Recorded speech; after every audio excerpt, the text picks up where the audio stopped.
شنو أصعب موقف مريت به؟ بالسجن 14 سنة على حدود إيران، على حدود الاتحاد السوفيتي. نعم. فجيت بال2000 أصعب موقف لقيت أمي ما موجودة. مريت به.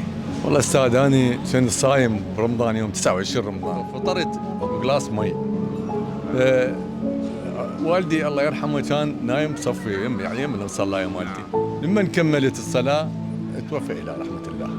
الله يرحمه. فظليت يومين على هذا القلاص المي. كنا بالعسكري بالجيش يعني تعرضنا لمخاطر هوايه وحصلنا بحفره هي كانت مواضع هاي، واستمر القصف من الصبح لين غربت الشمس. عجبت انه هاي الحفره شلون احنا 5 قاعدين بيها. والله وفاة والدتي الله يرحمها. الله يرحمه. من فقدت والدي. وفاة والدتك. والدي. والدك؟